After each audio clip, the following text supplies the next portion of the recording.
Good morning students. அதாவது last video பார்ட்ல நம்ம என்ன பார்த்துருந்தோம் அப்படின்னு கேட்டிங்கன்னா relation between linear velocity and angular velocity and relation between linear acceleration and angular acceleration. அதாவது tangential acceleration அப்படின்றத நாம ஸ்டடி பண்ணி முடிச்சிட்டோம். So in this video part the last topic அதாவது கடைசி டாபிக் வந்து இந்த சாப்டர்ல பார்க்க போறோம். So என்ன டாபிக் அப்படின்னு கேட்டிங்கன்னா circular motion. ஸோ இப்போ நான் வந்து சர்க்குலர் மோஷன் அப்படின்னு சொன்னோடனே உங்களுக்கு என்ன மைண்ட் செட் ஆகணும் அப்படின்னா ஸோ நம்மளுடைய எர்த் அதாவது பிளானட்டரி மோஷன் இருக்கு இல்லையா ஸோ அந்த பிளானட்டரி மோஷன் வந்து நம்ம மைண்டில் செட் ஆகணும். அது வந்து சர்க்குலர் மோஷன் கிடையாது, அது எலிப்டிக்கல் மோஷன். இருந்தாலும் நம்மளுக்கு சர்க்குலர் அப்படின்னு வரும்பொழுது சென்டர் பாயிண்ட்டை பேஸ் பண்ணி ஒரு ஆப்ஜெக்ட் என்ன செய்யணும் அப்படின்னு கேட்டிங்கன்னா அந்த சர்க்குலர் பாத்தில் அப்படி சுற்றி வர்றது தான் நம்ம சர்க்குலர் மோஷன் சொல்கிறோம். ரொட்டேட்டரி மோஷன் அப்படின்னு கேட்டிங்கன்னா அதோடைய ஆக்சிஸை பேஸ் பண்ணி தன்னைத்தானே சுற்றிக்கிறது ரொட்டேட்டரி மோஷன், அதாவது ஸ்பின். இப்போ நம்ம பார்க்க போகிறது ரொட்டேட்டரி மோஷன் கிடையாது, circular motion. Circular motion is can be divided into two category, uniform circular motion and non uniform circular motion. First நான் உங்களுக்கு வந்து யூனிஃபார்ம் சர்க்குலர் மோஷன் எக்ஸ்பிளைன் பண்ணுறேன். யூனிஃபார்ம் சர்க்குலர் மோஷன் அப்படிங்கிறது இங்கே ஒரு பிக்சர் இருக்குது, இந்த டயக்ராம் பாருங்க. இந்த டயக்ராமில் உங்களுக்கு தெளிவாக சொல்லிட்டே வரேன். இது வெலாசிட்டி. ஸோ ஒவ்வொரு பாயிண்ட்லேயும் வெலாசிட்டியோட டைரக்ஷன் மாறிட்டே இருக்கு பார்த்தீங்களா. இப்போ இந்த பாயிண்ட்ல வெலாசிட்டி வந்து towards west, towards east direction இருக்குது. இது வந்து நார்த்து, இது வந்து வெஸ்ட்டு, இது வந்து சவுத்து. ஸோ இந்த டைரக்ஷன்ஸ் ஆஃப் த வெலாசிட்டி வந்து ஈச் அண்ட் எவ்ரி பாயிண்ட்ல யூனிஃபார்ம் சர்க்குலர் மோஷன்ல வேரி ஆகிட்டே இருக்கும். அதே மாதிரி உங்களுக்கு வந்து டைரக்ஷன் ஆஃப் மோஷன், அந்த பார்ட்டிகளுடைய டைரக்ஷன் ஆஃப் மோஷனும் வேரி ஆகிட்டே இருக்கும். அப்போ இது ரெண்டுமே வேரி ஆகுது. அப்போ எதனால சர்க்குலர் மோஷன் ஃபார்ம் ஆகுது அப்படின்னு கேட்டிங்கன்னா இது கட்டாயம் வேரி ஆகணும். Speed is a constant. So ஒரே ஸ்பீடில் நீங்கள் வந்து அந்த சென்டர் பாயிண்ட்டை பேஸ் பண்ணி அப்படி ரவுண்ட் டிஸ்டன்ஸ் தான் that is the uniform circular motion. இப்போ நீங்கள் பார்த்தீங்கன்னா இதை பாருங்க, when a point object is moving on a circular path with a constant speed, so that's very important, constant speed, it covers equal distance on the circumference of the circle in equal intervals of time. So நீங்கள் வந்து இது equal intervals of டைமில் equal distance அது வந்து என்ன செய்யுது கரெக்டாக cross பண்ணி போகுது. In this uniform circular motion the velocity is always changing. எப்படி நான் சொன்னேன் இல்லையா, so velocity is always changing but speed remains constant and the direction changes continuously. அதாவது டைரக்ஷன் வந்து கண்டினியூஸாக சேஞ்ச் ஆகிட்டே இருக்கணும். Velocity is also changed, the direction of the velocity is also changed but speed is constant. நமக்கு மூணு விஷயம் வந்து circular மோஷன்ல இம்பார்ட்டண்டா இருக்கும். ஒன்னு velocity, இன்னொரு ஸ்பீடு, இன்னொரு டைரக்ஷன். இதுல பாத்தீங்கன்னா velocityயும் டைரக்ஷனும் வந்து கண்டினியூஸ்லி சேஞ்ச் ஆகிட்டே இருக்கும். ஸ்பீடு வந்து ரிமைன்ஸ் கான்ஸ்டன்ட். அப்படி இருந்துச்சுன்னா நம்ம இது என்ன மோஷன் சொல்லலாம் அப்படின்னா யூனிஃபார்ம் சர்க்குலர் மோஷன் அப்படின்னு நம்ம சொல்லலாம். நெக்ஸ்ட் பாத்தீங்கன்னா நான் யூனிஃபார்ம் சர்க்குலர் மோஷன். இந்த நான் யூனிஃபார்ம் சர்க்குலர் மோஷன் அப்படின்றது என்ன அப்படின்னா உங்களுக்கு வந்து எது வந்து இதில் வந்து மாறிடும் அப்படின்னா வெலாசிட்டி வந்து சேஞ்ச் ஆகும், வெலாசிட்டியும் ஸ்பீடும் சேஞ்ச் ஆகும். இப்போ வந்து உங்களுக்கு வந்து டைரக்ஷன் வந்து கண்டிப்பாக சேஞ்சில் தான் இருக்கணும், இதுலேயும் சேஞ்சில் தான் இருக்கணும், அதுலேயும் சேஞ்சஸில் தான் இருக்கணும். அப்போ தான் வந்து உங்களுக்கு வந்து அந்த சர்க்குலர் மோஷன் அப்படின்ற ஒன்று கிடைக்கும். இப்போ இங்கே என்ன சொல்கிறாங்க பாருங்க, if the velocity changes in both speed and direction during the circular motion we get a non-uniform circular motion. அப்ப circular motion வந்து two types இருக்கு, one uniform circular motion, இன்னொரு non-uniform circular motion. சோ இதுல வந்து பாத்தீங்கன்னா இது ரெண்டுமே வந்து ஒரு 3 மார்க் क्वेश्चन சரிங்களா. அத டிஸ்டிங்விஷ் கேட்டாங்கன்னா நீங்க எப்படி எழுதுங்க, அப்படிங்கற டெஃபினிஷன் கேட்டாங்கன்னா யூனிஃபார்ம் சர்க்குலர் மோஷன் நான் யூனிஃபார்ம் சர்க்குலர் மோஷன் தனித்தனியா நம்ம டெஃபினிஷனா டைட்டில் போட்டு எழுதிடலாம். ஓகேவா? ஓகே, இப்போ நம்ம நெக்ஸ்ட் பார்க்க போறது சென்ட்ரிபிடல் ஆக்சலரேஷன். சோ இது வந்து ஒரு முக்கியமான இம்பார்ட்டன்ட் 5 மார்க் क्वेश्चन சரிங்களா. So this is the last 5 mark question in this chapter. Okay, இப்போ சென்ட்ரிபிடல் ஆக்சலரேஷன் அப்படிங்கிறது என்னன்னு பார்க்கிறதுக்கு முன்னாடி ஃபர்ஸ்ட் வந்து ஒரு யூனிஃபார்ம் சர்க்குலர் மோஷன்ல ரேடியல் வெக்டாரும் வெலாசிட்டியும் எப்படி இருக்குன்றத இப்போ நாம பார்ப்போம். இப்போ இந்த ஃபர்ஸ்ட் பிக்சர் பாத்தீங்கன்னா இது வந்து ஒரு யூனிஃபார்ம் சர்க்குலர் மோஷன். ஒவ்வொரு பாயிண்ட்லயுமே பாத்தீங்கன்னா வெலாசிட்டியோட டைரக்ஷன் வந்து சேஞ்ச் ஆகிட்டே இருக்கும். ஆனா இந்த வெலாசிட்டியோட லென்த் இருக்கு இல்லையா, அந்த லென்த் வந்து எப்படி இருக்கணும் அப்படின்னு கேட்டீங்கன்னா ஒரே மாதிரி இருக்கும். ஏன்னா இந்த பார்ட்டிகிள் வந்து அடுத்து இந்த பொசிஷன் இந்த பொசிஷன் வருது பார்த்தீங்களா, இங்க இருந்து இந்த பொசிஷன் வரும்பொழுது என்ன வெலாசிட்டி இருக்கோ அந்த ரேடியஸ் தான் இங்க இருக்கும் சரிங்களா. அப்ப இந்த வெலாசிட்டியோட டைரக்ஷன் வந்து நமக்கு மாற மாற இந்த ரேடியல் வெக்டாரும் மாறிட்டே வரும். ஓகேங்களா? சோ அப்ப இது வந்து இந்த பிக்சர் சொல்ல வருது. அடுத்து ரெண்டாவது பிக்சர் பாத்தீங்கன்னா என்ன கேட்டீங்கன்னா, அப்படி வெலாசிட்டி வந்து நமக்கு வேரி ஆகும் பொழுது கண்டிப்பா வந்து ஒரு acceleration of the object acting, அதாவது acceleration acting on the object towards the centre. ஒரு ஆக்ஸலரேஷன் அப்படிங்கிற ஒன்று அந்த பார்ட்டிகிள் இருந்து சென்டர் நோக்கி, அதாவது டுவர்ட்ஸ் சென்டர் நோக்கி உள்ளே வரும். சரிங்களா? இந்த ஆக்ஸலரேஷன் தான் நம்ம என்ன சொல்றோம் அப்படின்னு கேட்டீங்கன்னா சென்ட்ரிபிடல் ஆக்ஸலரேஷன் அப்படின்னு சொல்றோம். அப்ப இந்த சென்ட்ரிபிடல் ஆக்ஸலரேஷன் எதனால வருது அப்படின்னு கேட்டீங்கன்னா வெலாசிட்டி சேஞ்சஸ்னால. இப்போ இங்க இருந்து பார்ட்டிகிள் வந்து இங்க மூவ் பண்ணும்போது, இப்போ இது v1 அப்படிங்கிற வெலாசிட்டி, இந்த பார்ட்டிகிள் இங்க இருந்து இப்படி மூவ் பண்ணும்போது இது v2ன்ற வெலாசிட்டி, இது v2, இது v1. இந்த v1 தான் இங்க போட்டுருக்கேன். இது v1, இது v2. அப்ப பார்ட்டிகிள் வந்து எப்படின்னா v1 to v2 டிஸ்பிளேஸ் ஆயிருக்கு இல்லையா? சோ அப்ப change in velocity, this is the change in velocity. The rate of change in velocity is called the acceleration. So இது வந்து centripetal acceleration அப்படின்னு நாம சொல்றோம். இப்போ இங்க பாருங்க, the length of the velocity vector is not changed during the motion, implying that the speed remains constant. Speed வந்து constant ஆ இருக்கும். Even though the velocity is tangential at every point in the circle, the acceleration acting towards the center of the circle. ஓகேங்களா? So இது வந்து என்ன கேட்டீங்கன்னா நமக்கு centripetal acceleration ஓட ஒரு சின்ன இன்ட்ரோடக்ஷன். இப்போ now we are going to find out, அதாவது what is the formula for centripetal acceleration, அதான் இப்போ நம்ம பார்க்க போறோம். இந்த centripetal acceleration நம்ம ரெண்டு கேஸ்லயுமே ஸ்டடி பண்ண போறோம். ஒன்னு யூனிஃபார்ம் சர்க்குலர் மோஷனுக்கு centripetal acceleration பார்க்க போறோம்.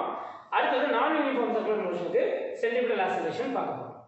ஃப்ரெண்ட்ஸ், நெக்ஸ்ட் பார்க்க போறது centripetal acceleration for uniform circular motion. அதாவது இது ஒரு டெரிவேஷன் பார்ட்.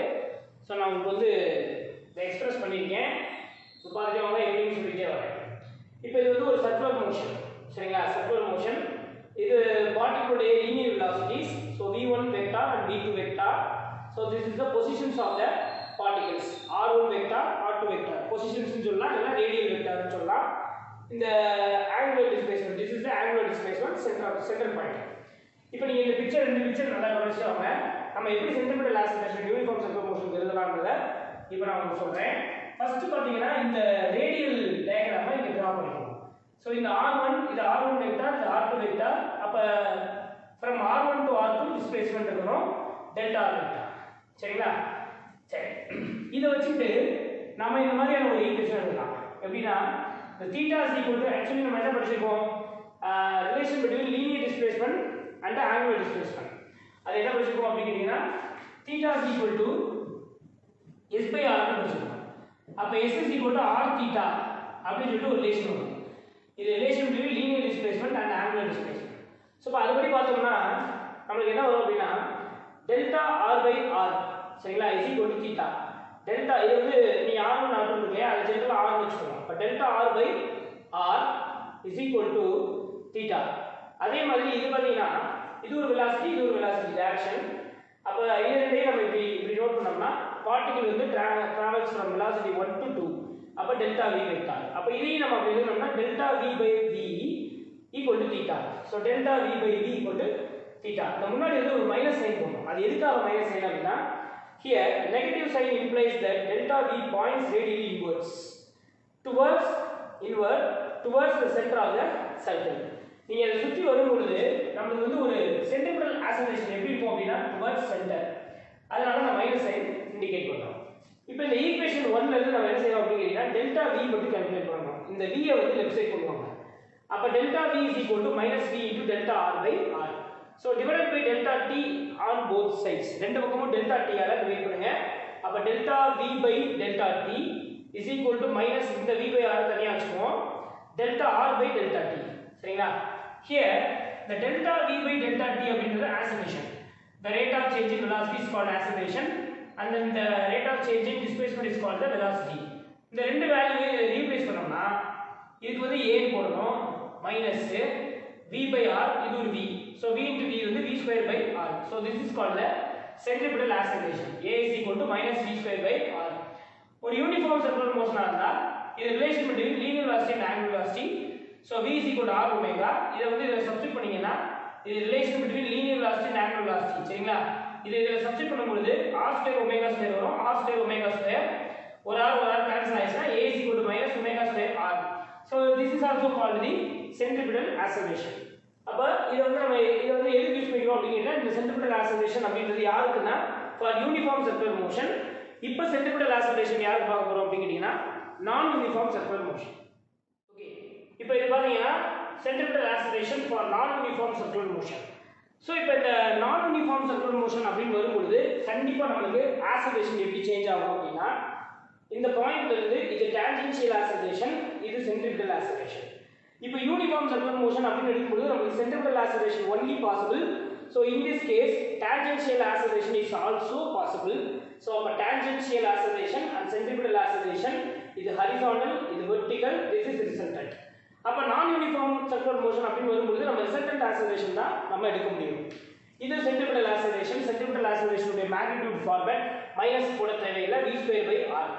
அப்ப இந்த ரிசல்டன்ட் ஆக்சலரேஷன் எப்படி எழுதலாம்? நம்ம பொதுவாகவே வந்து நம்ம இந்த மாதிரி வெக்டார்ஸ் வந்து பிரிக்கும் பொழுது ஹரிசாண்டல், வெர்டிகல், ரிசல்டன்ட் அப்படின்னு வரும்பொழுது நம்ம இந்த ரிசல்டன்ட் என்ன சொல்லுவோம்? இது a வெக்டார், b வெக்டார், இது r அப்படின்னா r is equal to root of என்ன போடுவோம்? a square plus b square formula போடுறோம் இல்லையா? ஸோ அதே மாதிரி இங்க ar is equal to at square plus ac square. So ac square வேல்யூவை சப்ஸ்டிட் பண்ணுங்க. இதுதான் வந்து என்ன கேட்டீங்கன்னா ரிசல்டன்ட் ஆக்சலரேஷன். ஓகேங்களா? And also this is the direction. Direction வந்து எப்படி கேட்டீங்கன்னா tan theta is equal to opposite by adjacent at by ac. So அப்ப theta is equal to tan inverse of at divided by b square by r. So இது வந்து angle, சரிங்களா? அதாவது direction. அப்ப இது வந்து ரிசல்டன்ட் ஆக்சலரேஷன். அப்ப நான் யூனிஃபார்ம் சர்க்குலர் மோஷன் அப்படின்னு வரும்போது நமக்கு ரெண்டு ஆக்சலரேஷன் இருக்கு. ரெண்டு ஆக்சலரேஷனுக்கு காமனா நம்ம என்ன செய்யணும் அப்படின்னா ரிசல்டன்ட் ஆக்சலரேஷன் நாம கால்குலேட் பண்ணணும். ஓகே ஸ்டூடண்ட்ஸ், நெக்ஸ்ட் நம்ம பார்க்க போறது ஒரு ப்ராப்ளம். ஸோ இந்த ப்ராப்ளம் வந்து is based on the centripetal acceleration and tangential acceleration. ஓகேங்களா? ஸோ என்ன சம்னு பார்ப்போம். So example 2.40. A particle moves in a circle of radius 10 meter. So solution given data, radius வந்து 10 meter, சரிங்களா? ஒரு சர்க்கிளோட ரேடியஸ் வந்து கொடுத்துருக்காங்க. its linear speed is given by linear speed v is equal to 3t meter per second, சரிங்களா? meter per second. so question number 1, I mean a, find the centripetal and tangential acceleration. so இப்போ வந்து நம்ம first வந்து centripetal acceleration calculate பண்ணுவோம். centripetal acceleration ac is equal to v square by r. இதான் centripetal acceleration formula. அப்ப therefore ac is equal to v square by r. so v square எப்படி எழுதலாம்? at t is equal to 2 seconds. at t is equal to 2 seconds அப்படினா v square னா இங்க இருக்கு பாருங்க, 3t இல்லையா? அதை ஸ்கொயர் பண்ணனும். 9t square by r, சரிங்களா? சோ அப்ப வந்து t is equal to 2 seconds. 9 into 4 divided by r ஓட வேல்யூ ஒரு 10. சோ இப்போ நம்ம கேன்சல் பண்ணுவோம். 2 2s are 4, 5 2s are 10. அப்ப 18 divided by 5 கேன்சல் பண்ணீங்கன்னா 3 5s are 15, ரிமைனிங் வந்து 330. அப்ப 6 வரும். 3.6 meter per second square, that is the centripetal acceleration. Tangential acceleration at is equal to dv by dt. அப்ப d by dt of velocity வந்து 3t. இப்போ நீங்க இத டிஃபரன்ஷியேட் பண்ணீங்கன்னா என்ன வரும்னா t னா முன்னாடி ஒரு நம்பர் மட்டும் வரும். அப்ப 3 meter per second square. இது வந்து tangential acceleration. So first subdivision a வந்து நம்ம finish பண்ணிட்டோம். Next subdivision b. Subdivision b வந்து என்னன்னா calculate the angle between the resultant acceleration. அப்ப theta is equal to tan inverse of a t by ac. இதான் formula. இப்போ நம்ம angle calculate பண்ணுவோம். அப்ப theta is equal to tan inverse of at. at ங்கிறது tangential acceleration 3 divided by 3.6. So இத நீங்க solve பண்ணீங்கன்னா tan inverse of 0.833 அப்படிங்கற ஒரு வேல்யூ வரும். அப்ப 0.833 க்கு நீங்க நேச்சுரல் டான்ஜென்ட் போய் பாருங்க. 0.69. ஆன்சர் வந்து ரேடியன்ல வருது. ஒரு ரேடியனை நீங்க டிகிரிக்கு கன்வர்ட் பண்ணனும் அப்படி நினைச்சீங்கன்னா 0.69 அப்படிங்கற ரேடியனோட 180 by pi ஆல மல்டிபிள் பண்ணனும். சோ இத நீங்க மல்டிபிள் பண்ணி பாத்தீங்கன்னா approximately equal to 40 டிகிரி அப்படினு நமக்கு கிடைக்குது. சரிங்களா? சோ இது வந்து என்னன்னு கேட்டீங்கன்னா இது வந்து centripetal acceleration and tangential acceleration. இதான் tangential acceleration க்கு ஃபார்முலா. ஓகேங்களா? இது வந்து tangential acceleration. So differentiate பண்ணி பாத்தீங்கன்னா 3 கிடைக்கும். Centripetal acceleration 3.6 meter per second square, and this is the angle between, direction. Theta is equal to tan inverse of AT by AC. So இதை calculate பண்ணீங்கன்னா நமக்கு angle வந்து 40 degree அப்படினு சொல்லிட்டு கிடைக்கும். So இது ஒரு 3 mark question. Okay students, this is the last and final theory part of this chapter, and this is also last problem of this chapter. Okay, இங்க கவனிங்க. இப்போ வந்து நம்ம லாஸ்ட் என்ன பார்க்க போறோம்னா kinematic equations of circular motions. அதாவது equations of motion தெரியும் இல்லையா? அது வந்து லீனியர் மோஷன்ல நம்ம என்ன படிச்சிருக்கோம்? அதை ஃபர்ஸ்ட் இங்க எழுதிடுவோம். சோ லீனியர் மோஷன் இது வந்து சர்க்குலர் மோஷன். ஒண்ணும் இல்ல, நம்ம சிம்பிள்ஸ் தான் வந்து சேஞ்ச் பண்ண போறோம். லீனியர் மோஷனையும் சர்க்குலர் மோஷனையும் நம்ம சிம்பிள்ஸ் வந்து சேஞ்ச் பண்ண போறோம். First v is equal to u plus at. Number 2, s is equal to ut plus half at square. Number 3 வந்து v square is equal to u square plus 2as. So இது வந்து என்னன்னு கேட்டீங்கன்னா நமக்கு linear equations of motion.